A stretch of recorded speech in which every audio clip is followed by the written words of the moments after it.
Hello नमस्कार दोस्तों, आप सभी का हमारे चैनल पर स्वागत है। दोस्तों, आज का ये वीडियो काफ़ी इम्पोर्टेंट वीडियो है क्योंकि कई पत्रकारों और कई सारे व्यक्तियों ने कहा है कि हम लोग गाय को माता क्यों कहते हैं।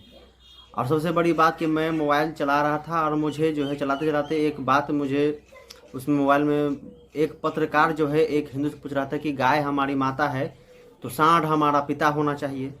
तो ये बात सुनकर मुझे बहुत ही क्रोध आया और मैं इस बात को रिसर्च किया। तो मैं आप लोगों को बता रहा हूँ कि अगर आपसे कोई पूछे कि गाय हमारी माता है तो सांड हमारा पिता है होगा, तो उस आदमी को तमाचा मारिए घींच करके। तो जो पूछे कि गाय हमारा माता है और पिता हमारा सांड होना चाहिए, उसको तमाचा मारिए घींच करके।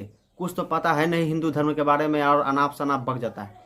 हिंदू धर्म में एक एक बात बहुत ही गंभीर बात है और वो 100% सत्य है, तब जाकर के उस बात का जो है हम लोग इस्तेमाल करते हैं। गाय हमारी माता इसलिए है क्योंकि इसके पीछे बहुत बड़ा रहस्य है जो हम लोगों को पता नहीं है और सीधे सीधे जो है हम लोग जो है नहीं पता होने के कारण हम लोग उन लोगों को जवाब नहीं दे पाते हैं और जो है हम लोग सह के रह जाते हैं। इसके पीछे मैं ये वीडियो बना रहा हूँ इसी के लिए कि गाय को हम माता क्यों कहते हैं। ये इस वीडियो को पूरा शुरू से लेकर अंत तक देखिए, पूरा क्लियर हो जाएगा। आप दोबारा अगर कोई पूछे तो उसको पूरा पूरा जवाब दीजिए। तो प्राचीन समय में जो है हम लोग का जो है हिंदू धर्म तो पूरा विश्व में था। हिंदू धर्म के अलावा कोई भी धर्म नहीं था। आप विश्वास नहीं है, आप कोई भी धर्म का है तो गूगल पर मार लीजिए सर्च कि सनातन धर्म कितना पुराना है। ये हजारों लाखों वर्ष पुराना है। यह एक धर्म है, बाकी सब तो पंथ है।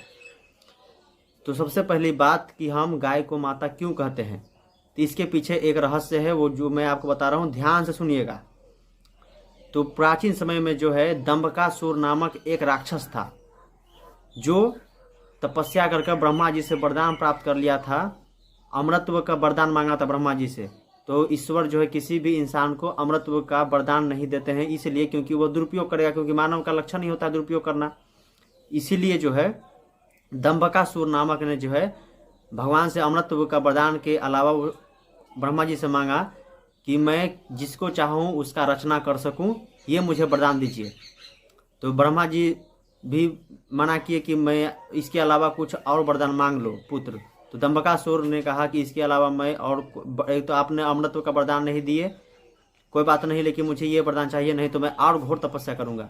मजबूर होकर के जो है ब्रह्मा जी ने उन्हें किसी का भी रचना करने का जो है शक्ति प्रदान किया, वरदान प्राप्त वरदान दे दिए, जिसका जो है दंबकासुर ने उपयोग किया। वह एक राक्षस था और यह एक दैत्य असुर था। तो उसने सोचा कि मैं जिसका भी चाहूँ उसका रचना कर सकता हूँ। तो अपने आप को उसने जब भगवान समझने लगा, उसने जिसको चाहा उसका रचना कर दिया। जैसे एक व्यक्ति है, उसका रचना कर दिया तो दोनों में जो लड़ाई करवा दिया। उसने पहले देवलोक पर आक्रमण किया, इंद्रलोक पर आक्रमण किया। इंद्रलोक जितने भी देवतागण थे उन सभी का जो है रचना करके एक अलग देवता का निर्माण कर लिया और वो दोनों में आपस में लड़वा करके ही मरवा दिया। इसके कारण जो है उससे कोई भी विजय प्राप्त नहीं कर सकता। इस समय जो है दंबकासुर नामक राक्षस के वजह से जो है पूरा देवलोक भयभीत होने लगा। यहाँ तक कि ब्रह्मा विष्णु महेश भी भयभीत हो गए थे, क्योंकि इस बात को जब देवलोक पर आक्रमण हुआ तो दंबकासुर ने विजय प्राप्त कर लिया। यह बात सुन करके सारा देवतागण जो है नारायण के पास गए। तो नारायण जी भी वहाँ पर गए, दंबकासुर से युद्ध करने के लिए आए। तो उन्होंने जो दंबकासुर ने एक नारायण का भी निर्माण कर दिया, क्योंकि उसके पास वरदान था कि वो जिसका भी चाहे उसका रचना कर सकता है। तो उसने दूसरा विष्णु जी का जो है रचना कर दिया और दोनों में युद्ध होने लगा। तो फिर जाकर के वहाँ पर भी दंबकासुर से मतलब कि विजय प्राप्त नहीं हुआ। दंबकासुर सुरक्षित रहता, पहले उसको उससे युद्ध करना पड़ता था। यही बासुर के जो है गणपति शंकर जी भी गए, महादेव भी, उनका भी साथ भी यही कारण हुआ कि दूसरा जो है शंकर जी का निर्माण कर दिया दंबकासुर ने। तो फिर दोनों में आपस में युद्ध होने लगा। इसी बात छोड़कर दंबकासुर से जो सारे लोग भयभीत होकर के यहाँ तक कि ब्रह्मा विष्णु सहित सारे देवतागण छुपने लगे, क्योंकि वह जिसका भी चाहे उसका निर्माण कर सकता था, दुरुपयोग करता था। और उस भगवान का जो मारने का षड्यंत्र रचता था कि सोचने लगा कि पूरा संसार में मेरे अलावा कोई भी श्रेष्ठ नहीं है, मैं ही सर्वज्ञाता हूँ। यह बात सुनकर जो है देवता पर आक्रमण करने, विलुप्त करने के लिए, देवता को जो है विलुप्त संसार से बंदी बनाने के लिए जो तरह तरह का षड्यंत्र रचता था, सिर्फ मेरा ही पूजा हो और किसी का भी पूजा न हो।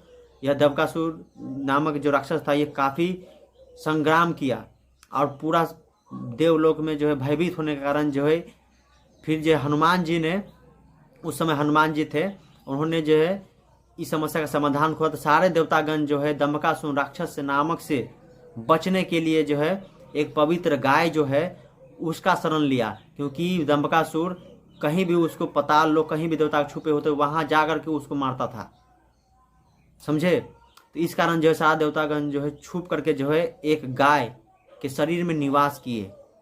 कोई पूंछ में निवास किया, तो कोई पेट में, तो कोई सींग में, तो कोई आंख में, तो कोई नाक में, तो कोई पैर में। तो आप लोगों ने देखा होगा कि कहीं कहीं जो है फोटो पर जो है एक गौ माता का चित्र होता है, उसमें सारे देवतागण का छोटा छोटा जो है तस्वीर लगा होता है। यही कारण है कि दंबकासुर राक्षस नामक से बचने के लिए सारे देवतागण जो है गाय का शरण लिया था और उन्हीं के शरीर में निवास करके अपना अपना जो है सारे देवतागण अपना जान बचाया था।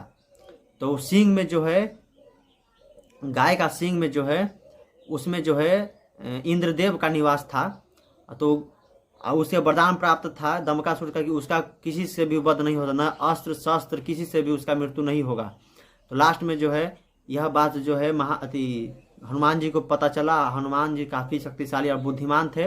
उन्होंने दंबकासुर के अंत के लिए उपाय सोचा कि क्यों ना, इसे तो अस्त्र शस्त्र तो मृत्यु होगा नहीं, तो क्यों ना हम गाय के सींग से ही इसका जो है लड़वाएं। तो लास्ट में जो है यह गाय को जो है, गाय माता जो है अपना सिंह से दंबकासुर नामक का जो है लड़ाई करके जो वध किया, उसका पेट में भोंका सिंह, तब जाकर उसका मृत्यु हुआ। तब जाकर के सारे जो है देवलोक का जो है मुक्ति मिली दंबकासुर से। तो इसीलिए जो है सारा देवतागण का शरण माता हुआ, अर्थात जो हम लोग जो जिसके यहाँ से जन्म लेते हैं उसे माता कहते हैं। तो सारे देवतागण जो है उनके शरीर में निवास किए, इसीलिए जो है उन सारे देवतागण जो है माता के संबोधित किए गाय को, इसीलिए क्योंकि उन गाय ने उनको शरण दिया, अपने शरीर में स्थान प्राप्त किया, गौ माता ने स्थान दिया, इसीलिए सारे देवता के भी माता गौ माता होते हैं।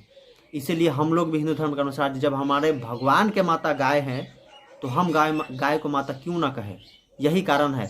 इसी कुछ जो है बेवकूफ़ लोगों के वजह से जो है गाय हमारी माता है तो सांड हमारा पिता क्यों नहीं है, ऐसा जो कहे उसको तमाचा खींच के मारिए। तो बस आपको ये बस इतना ही जानकारी था कि आगे से जो है यह जानकारी प्राप्त कर लीजिए। इस वीडियो को जितना हो सके उतना शेयर कीजिए ताकि सब हिंदू को पता चल सके कि गाय हमारा माता क्यों है और क्यों कहते हैं। तो वीडियो को अच्छा लगे चैनल को सब्सक्राइब कीजिए और वीडियो को जितना हो सके उतना शेयर कीजिए। मिलते हैं अगले वीडियो में किसी और टॉपिक से, तब तक के लिए जय हिंद, जय श्री।